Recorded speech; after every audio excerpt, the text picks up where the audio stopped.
Cordonnier? Oui, Oui, bonsoir, c'est Christian Sauves de la web radio Ville Lumière. bonjour, excusez-moi, j'ai vu que vous avez essayé de me joindre et en fait mon téléphone n'avait plus de batterie. Figurez-vous, c'est la première chose que j'ai dit en fait hors antenne, que je me suis dit ça peut être un problème batterie, des choses comme ça, parce que ça m'arrive aussi moi des fois, donc c'est peut-être voilà. Voilà, Ne vous en j'avais faites plus de pas. batterie, je suis désolé. Oui, vous en faites pas, mais comme je le disais, c'est la preuve qu'on est en direct au moins et qu'on fait ça sans filet. Et voilà, c'est déjà une bonne chose. Et puis ce qui Voilà, compte, c'est pas de qu'on vous problème. est à l'antenne. Voilà. Voilà, Donc pas de problème. voilà, je vous souhaite la bienvenue donc sur l'antenne de Ville Lumière. Et Merci. voilà. Et puis je vais commencer par une brève bio vous concernant pour nos auditeurs. Donc vous étiez footballeur professionnel français. Donc vous êtes né le 27 juin 1980 à Chartres. C'est ça, tout à fait. C'est ça, voilà, tout à fait. Alors, vous êtes passé par plusieurs clubs, vous êtes passé en carrière pro à Châteauroux, à Beauvais, vous avez fait faire ensuite un détour à l'étranger par la Suisse au Xamax FC de Neuchâtel. Vous avez ensuite, vous êtes passé ensuite au Clermont Foot, avec lequel vous avez gagné le championnat de France national en 2007. C'est ça. Puis à Châteauroux et à Orléans, où vous avez fini votre carrière de footballeur pour des raisons, hélas, de blessures graves. Mais vous êtes à présent, en fait, directeur technique, vous êtes directeur sportif. Et ça marche bien, parce que depuis que vous y êtes, Orléans ne cesse de monter. Petit à petit. Voilà. Donc justement, si on commençait par parler un petit peu de l'US Orléans, on a déjà eu l'occasion un petit peu la semaine dernière, parce qu'on a eu la chance de recevoir monsieur Frappoli. Ouais. Et donc, vous travaillez en étroite collaboration avec lui. C'est d'ailleurs une des clés du succès d'Orléans, de la montée aussi. Et vous avez un petit peu de... Comment vous préparez la saison qui s'approche à Orléans? Vous déjà en tant que à votre poste de préparateur technique. Bah nous en fait on a un petit peu tout planifié avec Olivier. Et donc là on avait bien ciblé les profils. Attendez 2 secondes, excusez-moi. Oui. On avait bien ciblé les profils par rapport à l'équipe qu'on voulait faire. Et donc là, on a fait déjà signer 4 joueurs et puis là, on est en attente sur un attaquant. Et justement, c'est vrai que là, j'avais lu dans plusieurs interviews que j'avais lu, c'est vrai que vous vouliez garder la même ossature à Orléans avec l'acquis quand même de quelques joueurs de Ligue 2, mais aussi peut-être vous avez eu des contacts peut-être avec des joueurs du PSG, parce que M. Frappoli nous disait que c'est vrai que s'il y avait eu un prêt de la part de PSG d'un joueur ou autre, ça n'aurait pas été de refus. Vous avez eu des contacts, nous on pense entre autres à Romain Abran, qui apparemment a signé au Sochaux, mais vous avez des contacts par rapport à lui, entre autres, ou d'autres? Non, c'est vrai que voilà, ça peut être un projet qu'il faut étudier, puisque c'est vrai qu'il y a une proximité entre Paris et Orléans qui est intéressante pour les deux clubs. Il y a un club sportivement qui est en train de monter sur une autre planète, c'est le PSG, et puis nous qui sommes en train d'atteindre le niveau professionnel. Donc c'est vrai qu'il y a quelque chose à creuser. Maintenant, c'est vrai que dans un premier temps, si vous voulez, nous, on est plus parti au départ sur des joueurs qui nous rejoignent complètement, c'est-à-dire qui signent des contrats mais qui ne soient pas prêtés. Après, c'est vrai qu'on n'est pas fermé à l'idée d'un prêt, et aujourd'hui, on regarde un petit peu ce qui peut se faire sur éventuellement un attaquant. Mais c'est vrai qu'aujourd'hui, par rapport à un joueur du PSG, pour l'instant, il n'y a pas de contact réel. Mais c'est vrai que j'ai constaté au travers des interviews que vous donniez que vous mettez une grande importance au collectif. Vous dites une stabilité dans le groupe collectif pour un groupe plus compétitif, entre autres. Et c'est vrai qu'on sent cette cohésion. Vous l'obtenez comment, en fait? Vous l'avez obtenu comment déjà? Parce que c'est tout de même grâce à ça que vous avez, dans un premier temps, bien réussi la saison passée et qu'on vous souhaite aussi de bien réussir l'avenir. Bah, c'est vrai que moi, quand je suis passé directeur sportif, j'ai été joueur, donc j'ai vu un petit peu les clubs où ça a bien marché, les clubs où ça a moins bien marché. Et souvent, l'état d'esprit, le groupe, a été dans mes aventures individuelles et collectives. Je pense notamment au Clermont Foot, où on avait vraiment un groupe exceptionnel avec un état d'esprit exemplaire. Et on avait réussi de grandes choses. Et c'est vrai que je me suis un petit peu inspiré de ce qu'on avait pu connaître là-bas avec Olivier pour pouvoir instaurer un petit peu ce même mode de principe à Orléans. Et c'est vrai que sur cette saison, on s'est surtout attaché à recruter d'une part des bons joueurs, mais aussi que ça soit des bons mecs, comme on dit dans le jargon, des mecs qui aient une mentalité exemplaire. Et c'est vrai que tous les garçons qui nous ont rejoints l'année passée, et en tout cas j'espère ceux aussi qui vont nous rejoindre cette année, correspondront parfaitement à ce qu'on veut mettre en place. Mais sur ceux de cette année, c'est aussi pour cette raison qu'on les a engagés. Mmh. Et c'est vrai que vous avez entre autres signé un gardien de but de Ligue 2, vous parliez du bon esprit du groupe, qui sera en fait second gardien, du moins c'est ce que j'ai lu. Comment s'est passé en fait le fait d'obtenir qu'un gardien de Ligue 2 prenne la seconde place, et comment s'était passé cette tractation en fait et cet accord? Ben moi, en fait, j'ai été très clair avec Arnaud. Je l'ai appelé déjà très rapidement et puis je lui ai présenté le projet du club. C'est-à-dire que nous, on a un gardien qui nous a donné satisfaction la saison passée, mais aussi les saisons d'avant. Et donc moi, voilà, je lui ai expliqué qu'on avait un gardien qui connaissait pas aussi le niveau de la Ligue 2, mais qui serait numéro 1. Et lui, je lui ai exposer le projet, que c'était un projet sportif, que dans la hiérarchie des choses, il serait numéro 2. Et après, dans le football, on se devait d'avoir 2 gardiens compétitifs, puisque on ne sait jamais, il y a des blessures, des méformes, ça peut arriver. Donc on se devait d'avoir 2 gardiens compétitifs. Et Arnaud rentrait dans ce cadre-là, en plus, après renseignement pris et avec beaucoup de personnes. Au niveau de l'état d'esprit, on savait que c'était quelqu'un qui allait correspondre un petit peu au groupe qu'on avait mis en place. Vous saviez qu'en fait, il allait, en adhérant au projet, bien aussi seconder, savoir donner des conseils aux premiers gardiens qui n'avaient pas cette expérience de Ligue 2. Vous aviez des renseignements sûrs le concernant, visiblement. Voilà, bien entendu. En plus, c'est un compétiteur. On sait que la concurrence fait partie du foot. Donc, pour être meilleur, il faut qu'il y ait de la concurrence. Donc, à partir du moment où elle est saine, il n'y a pas de problème là-dessus. Donc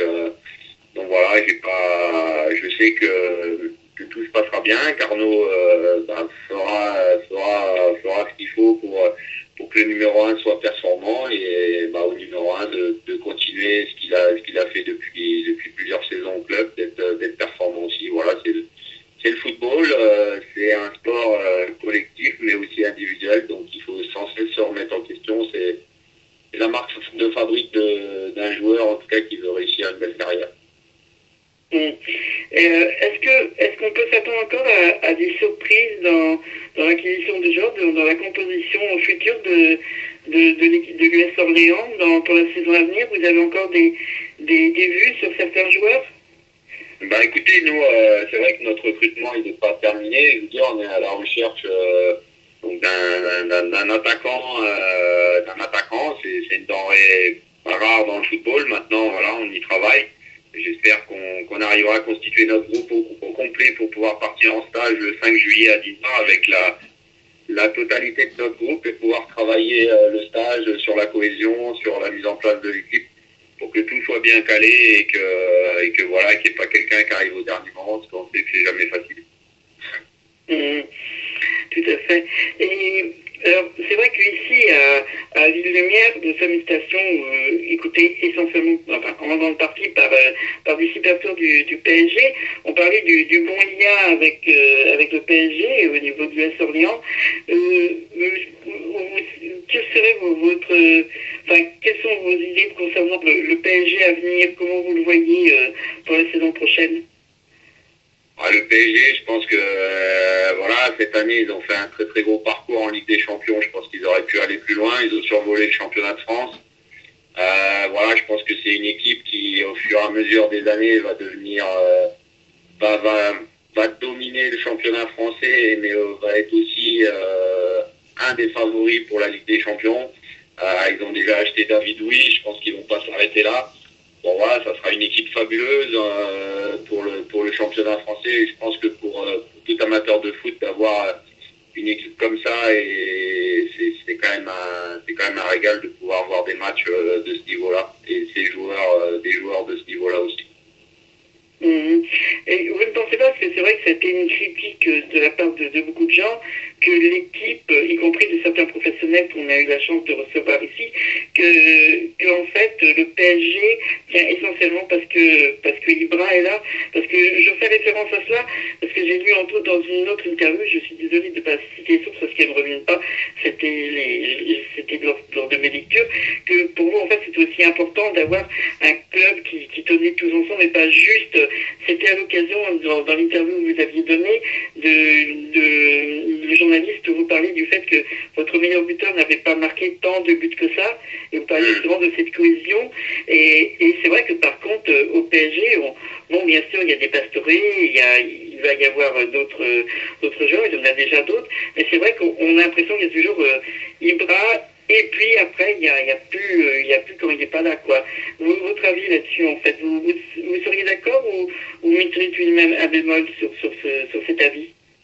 Non, mais c'est vrai que voilà, c'est toujours compliqué de dépendre d'un joueur. Maintenant, au PSG, ils ont quand même voilà, une panel de joueurs qui sont capables de remplacer Ibra, même si c'est vrai qu'on l'a vu quand il a été blessé, ça a été un petit peu plus difficile. Après, je vous cache pas que pour un entraîneur ou pour un club ou un directeur sportif, d'avoir un joueur qui est capable de vous faire la différence, c'est pas négligeable. Maintenant, c'est vrai que le danger, c'est de reposer sur un seul homme. Ça peut être compliqué. Et c'est vrai que pour nous, aujourd'hui, voilà, ce qui prévaut, c'est le collectif. Maintenant, d'avoir des joueurs qui sont capables de faire la différence, c'est quand même une nécessité dans le football actuel. Bien sûr. Et justement, pour parler toujours du PSG, il y a des départs tels que Marquinhos ou autres. Vous pensez que c'était une bonne chose de laisser partir ce joueur? Moi, je pense que c'est pas une bonne chose parce que je pense que c'est un jeune joueur qui a une marge de progression énorme et qui, je pense, demain peut devenir l'un des meilleurs défenseurs centraux du monde. Et il y a aussi d'autres départs en fait de jeunes joueurs qu'on attendait voir au PSG, qui finalement, on parle du jeune joueur, son nom m'échappe sur l'instant, qui part à la Juve également, ouais. qui était Coman. voilà. Comment? Voilà, Thomas. Et c'est vrai que votre avis là-dessus, le fait que il était au PSG, le PSG ne le prend pas, il part à la Juve et c'est un espoir. Bon, c'est pas la première fois que le PSG récupère des joueurs qu'il a laissé partir de quand ils étaient jeunes et qu'il récupère au plus haut de leur forme, mais vous pensez pas que c'est peut-être un petit peu dommage? Non, c'est vrai que c'est dommage de laisser partir un jeune joueur qui a été formé au club. Maintenant, voilà, si ce jeune joueur voit que pour lui, il n'y a pas forcément de possibilité dans l'effectif du PSG, bon voilà, c'est un choix de carrière. Après, est-ce qu'il sera bon ou pas, seul l'avenir nous le dira. Maintenant, moi je pense que ce jeune aurait pu patienter un peu, rester au PSG et voilà, et on s'aperçoit qu'il y a quand même si c'est difficile, mais bon, Adrien Rabiot, voilà, a quand même tiré un petit peu son épingle du jeu. Le petit Oganda a re-signé, donc ça veut dire qu'il y a quand même un projet pour les jeunes, mais il faut vraiment être, je vais dire, un jeune de top niveau, sinon ça risque d'être compliqué, c'est clair. Si on parlait un petit peu maintenant de la Coupe du Monde. Là, donc, on a eu les premiers résultats sur les premiers matchs. La France, pour l'instant, joue bien. Ça dépend, c'est un petit peu faible et tout. Vous la voyez comment, cette équipe de France? Parce que c'est vrai qu'elle a été très critiquée, on en avait très peur. C'était plus, en fait, de vouloir espérer la voir en quart ou un petit peu plus loin qu'un côté réaliste. Alors, on se dit peut-être que c'était pas tant un rêve que ça, votre avis là-dessus? Non, moi, bon après, c'est vrai que c'est typiquement français d'un jour, voilà, mettre plus bas de terre une équipe et puis une semaine après de mettre un petit peu sur un piédestal une autre équipe. Moi, ce que je dis depuis le début, c'est que je trouve que l'état d'esprit, on sent un vrai collectif, c'est-à-dire un vrai groupe. Voilà, avec bien entendu des joueurs leaders et des joueurs qui sont capables de faire la différence comme peut le faire Benzema aujourd'hui. Donc il y a le groupe qui a l'air en tout cas de vivre très bien ensemble et je pense que déjà ça c'est la clé des bons résultats actuels. Je pense qu'ils sont capables d'aller très loin dans cette compétition. Après il y a d'autres équipes aussi qui marchent très fort et on sait que pour aller loin dans une compétition il faut aussi avoir une petite part de chance. Donc ça dépendra aussi un petit peu de la chance qu'on aura, mais en tout cas je pense qu'ils sont capables de faire une très belle compétition. Vos favoris sur cette compétition, c'est vrai que vous parlez de très belles équipes. Là, entre autres, on a vu que les Pays-Bas, finalement, ont gagné tous leurs matchs, puisqu'ils ont gagné 2-0 ce soir face au Chili. Donc, ils font partie de vos favoris ou quels sont les autres de vos favoris? C'est vrai que voilà, les Pays-Bas, ils ont été impressionnants contre l'Espagne. Maintenant, l'Espagne a connu 2 premiers matchs très difficiles. Moi, je mettrais le Brésil parce que voilà, ils sont chez eux, même si j'ai l'impression que ça leur met une grosse pression. Donc, je ne sais pas s'ils vont arriver à gérer cette pression parce qu'on sent une attente énorme. Moi, je mettrais les Pays-Bas en 1. Et puis, moi, il y a une équipe qui a eu pour moi un début de saison de compétition un peu mitigé, même s'ils ont gagné leurs 2 matchs chez le Belgique, mais je vois la Belgique aussi aller. Et la Suisse, puisque finalement vous avez joué en Suisse face à l'équipe de France, voilà, bon, la France l'a dominée. Vous pensez qu'elle peut peut-être faire quelque chose ou vous la voyez aller jusqu'où? Peut-être juste l'écart ou... Allô? Ah, ça a coupé un petit peu, je crois. Attends. Oui. À mon avis, il a peut-être plus de batterie. Donc, ce que je vais faire, c'est que je vais... qu'est-ce que je vais pouvoir faire? Je vais laisser enregistrer. Je vais raccrocher et rappeler alors. Excusez-nous pour les 204 auditeurs sur la station. Donc, déjà, merci à eux d'être là. Ouais, excusez-nous, il va y avoir une petite coupure. On raccroche et on rappelle. J'espère qu'il a peut-être un problème de batterie. Donc j'espère qu'on pourra finir l'interview. À tout de suite, Christian.